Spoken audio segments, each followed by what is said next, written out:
तो भारतीय राजनीति में ना एक बहुत बड़ा तूफान आ गया है। एक बड़ी पॉलिटिकल पार्टी के कई सांसद एक साथ मिलकर पाला बदल चुके हैं, जिसने सारे सियासी समीकरण हिलाकर रख दिए हैं। आखिर ये पूरी कहानी क्या है, चलिए समझते हैं। खबर यह है कि आम आदमी पार्टी यानी आप के 7 राज्यसभा सांसदों ने एक साथ पार्टी छोड़ने का ऐलान कर दिया है। और ये कोई छोटा मोटा फेरबदल नहीं है, ये एक बहुत ही बड़ा राजनीतिक कदम है। और इस पूरी बगावत को लीड कर रहे हैं राघव चड्ढा। और जरा उनका ये बयान सुनिए। उन्होंने कहा, मैं उनकी दोस्ती के काबिल नहीं था क्योंकि मैं उनके गुनाहों में शामिल नहीं था। ये बयान साफ साफ बताता है कि ये सिर्फ एक राजनीतिक फैसला नहीं, बल्कि एक सीधा और बहुत बड़ा आरोप भी है। और देखिए, कहानी यहीं खत्म नहीं होती। ये सिर्फ इस्तीफा नहीं है, ये तो सीधा सीधा पाला बदलना है। ये 7 सांसद अब सत्ताधारी पार्टी यानी भारतीय जनता पार्टी बीजेपी में शामिल हो गए हैं। लेकिन यहीं पर सबसे बड़ा सवाल खड़ा होता है कि क्या चुने हुए सांसद इतनी आसानी से पार्टी बदल सकते हैं, वो भी अपनी सीट गंवाए बिना? इसके पीछे का कानूनी दांवपेच क्या है, आइए जानते हैं। सवाल सीधा सा है। हम सबने सुना है कि अगर कोई पार्टी बदलता है तो उसकी सांसदी या विधायकी चली जाती है। तो फिर ये 7 सांसद अपनी सीट बचाकर ऐसा करने में कामयाब कैसे हुए? इसका जवाब एक खास कानून में छिपा है। देखिए, भारत में एक एंटी डिफेक्शन लॉ यानी दल बदल विरोधी कानून है।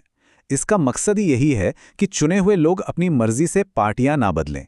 अगर कोई अकेले या कुछ लोग मिलकर ऐसा करते हैं तो उनकी सदस्यता रद्द हो जाती है, उन्हें डिस्क्वालीफाई कर दिया जाता है। लेकिन जैसा कि अक्सर कानूनों के साथ होता है, इसमें भी एक रास्ता है, एक लूप होल, एक ऐसी शर्त जिसका इस्तेमाल इन सांसदों ने अपनी सदस्यता बचाने के लिए किया है। और वो शर्त है 2/3 का नियम। कानून कहता है कि अगर किसी पार्टी के कम से कम 2/3 यानी 2/3 मेंबर्स एक साथ पार्टी छोड़कर किसी दूसरी पार्टी में शामिल हो जाते हैं तो इसे दल बदल नहीं बल्कि विलय या मर्जर माना जाता है। और ऐसे में किसी की भी सदस्यता रद्द नहीं होती।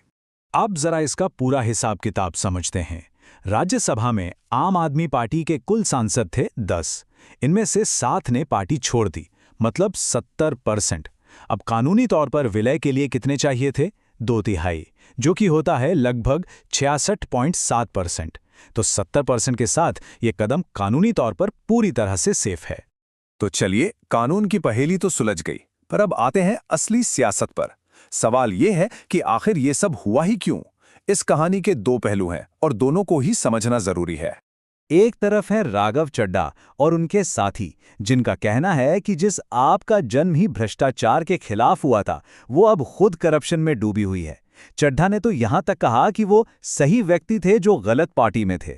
वहीं दूसरी तरफ है आम आदमी पार्टी, जिसका कहना है कि ये जनता के भरोसे के साथ धोखा है और बीजेपी का ऑपरेशन लोटस है। अच्छा, यहां पर एक टर्म आया, ऑपरेशन लोटस। ये क्या चीज है?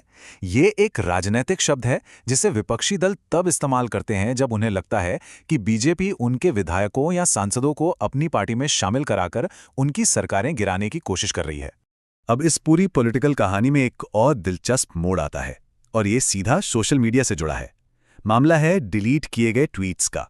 हुआ ये कि आम आदमी पार्टी के नेताओं ने आरोप लगाया कि राघव चड्ढा ने बीजेपी ज्वाइन करने से पहले बीजेपी और प्रधानमंत्री मोदी की आलोचना करने वाले अपने सभी पुराने ट्वीट्स गुपचुप तरीके से डिलीट कर दिए। तो जब इस दावे की पड़ताल की गई तो पता क्या चला कि ये दावा काफी हद तक सही है। जैसे कि दिसंबर 2020 का एक ट्वीट जिसमें चड्ढा ने बीजेपी के गुंडों पर अपने दफ्तर में तोड़फोड़ का आरोप लगाया था, वो अब उनके अकाउंट पर है ही नहीं, जबकि उस समय की न्यूज़ रिपोर्ट्स और आर्काइव्स में वो ट्वीट आज भी मिल जाता है। तो फिर इन डिलीट हुए ट्वीट्स के दावों पर राघव चड्ढा की तरफ से क्या जवाब आया?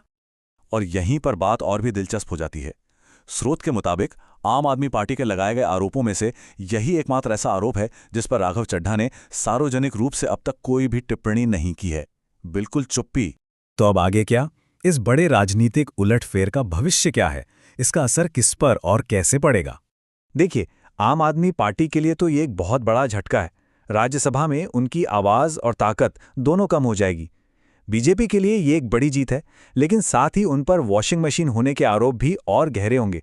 और रही बात राघव चड्ढा की, तो राजनीतिक गलियारों में ये चर्चा जोरों पर है कि वो 2027 में पंजाब में बीजेपी का मुख्यमंत्री चेहरा हो सकते हैं।